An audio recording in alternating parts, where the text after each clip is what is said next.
Bom dia, meu querido aluno de Direito, eis aqui o professor Edson Mariano. Vamos estudar um pouquinho mais a respeito da parte geral do nosso Código Civil, esse diploma legal, Lei 10.406 de 2002.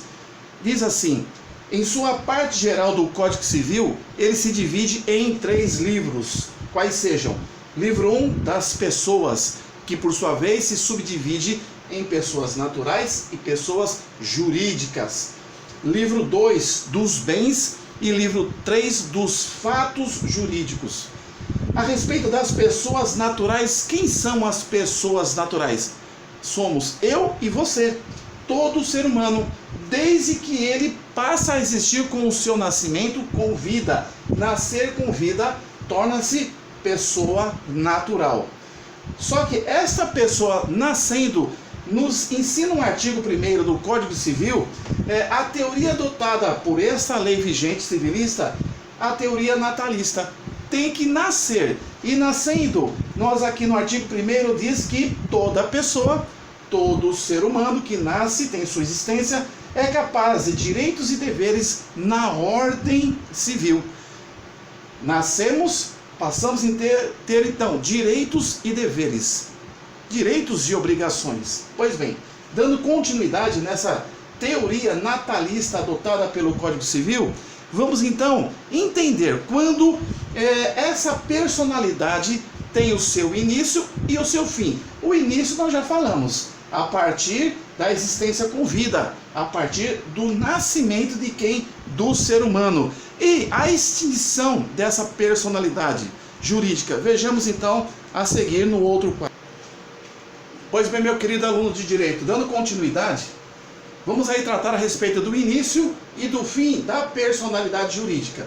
Sobre o início, na nossa introdução, dar-se-á com a existência, com o nascimento, com vida, onde o nosso Código Civil 10.406, a Lei /2002, adotou a teoria natalista. O início se dá como com o nascimento, basta existir, basta nascer com vida. O artigo número 2 do Código Civil nos diz o seguinte: a personalidade civil da pessoa começa do nascimento com vida, mas a lei põe a salvo desde a concepção os direitos de nascituro. Então o artigo número 2 do Código Civil trata a respeito do início com a existência a partir com o nascimento da vida.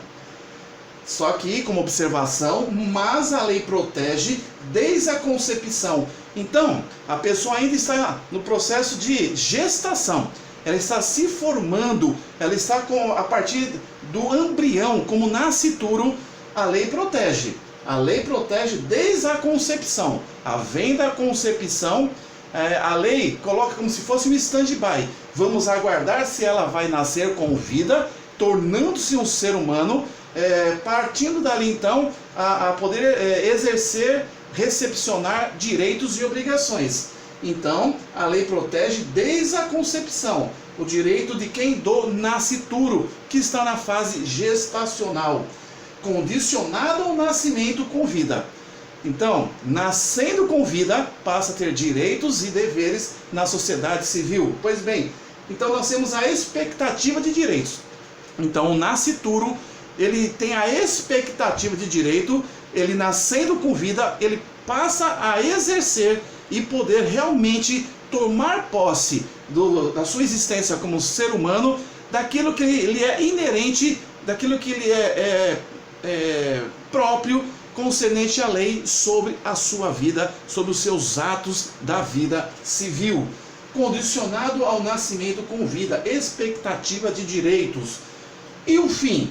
O início nós tratamos aqui tranquilamente. O fim extingue-se como? Extingue-se com o falecimento, extingue-se com o óbito, extingue-se com a morte. Esse é uma das formas de extinção da personalidade jurídica. Uma das formas que você vai considerar que você deixou de ser pessoa natural, deixou de ser um ser humano mediante o seu óbito, mediante o seu falecimento. Mas temos o ausente. Quem são os ausentes? Pessoa que desaparece sem dar notícia do seu paradeiro. Sumiu. Nós já observamos aí em muitos noticiários televisivos fotos de pessoas desaparecidas. Então, ela se enquadra dentro dessa questão de fim da personalidade jurídica, como também a morte presumida. A exemplo, salvo engano, o presidente do Senado, Ulisses Guimarães, que houve um acidente de helicóptero sobre as águas do oceano, não localizaram, não acharam o corpo desse senador, do Ulisses Guimarães. Então, como não acharam, ele enquadrou-se na condição de morte presumida. Então, o fim da personalidade jurídica dar-se-á pela morte, pela ausência sem comunicado e também por morte presumida. Existe também, nessa questão de fim de personalidade, algo que nos chama a atenção, a docimazia hidrostática de Galeno. O que é isso? Para saber, enquanto a criança está na fase de nascituro, se ela nasceu, porque às vezes ela nasce e acha que ela não viveu, mas existe uma experiência que se faz para comprovar se ela nasceu com vida ou se ela nasceu sem vida. Então é chamado de a experiência docimazia hidrostática de Galeno. Hidro, água. Coloca-se o pulmão daquela criança, coloque-se num aquário ou num recipiente com água. Se ele boiar, significa que entrou ar em seus pulmões e aquela criança, então, ela respirou.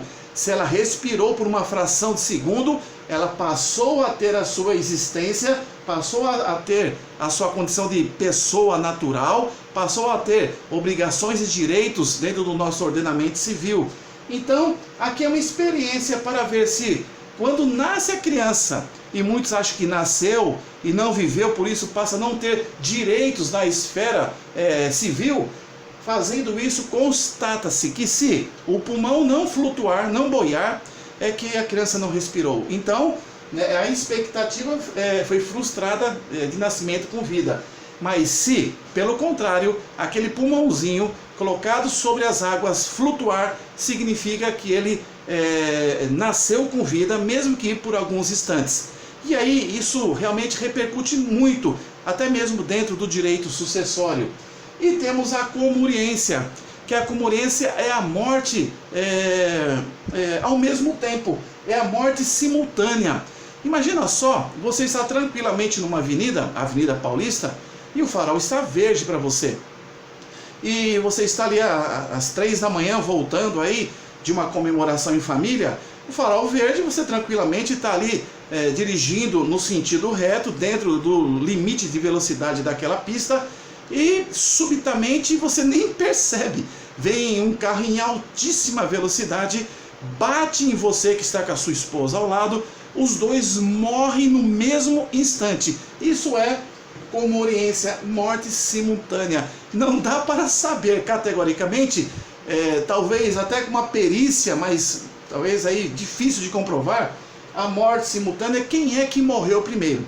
Porque se isso for comprovado em frações de segundos, quem esteve vivo, que morreu por último, vai receber vantagens em relação dentro do mundo dos direitos sucessórios.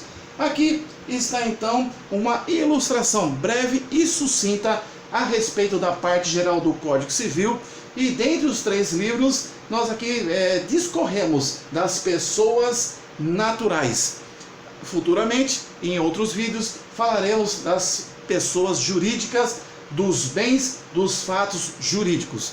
Espero que você tenha gostado desse enunciado, lato sensu, dessa parte geral, como noções gerais, e caso queira, convido para que você se inscreva em nosso canal, que você dê aquele likezinho, toque no sininho, para que possa compartilhar conosco os livros número 2, os livros número 3 do Código Civil da parte geral. Muito obrigado, fica com Deus.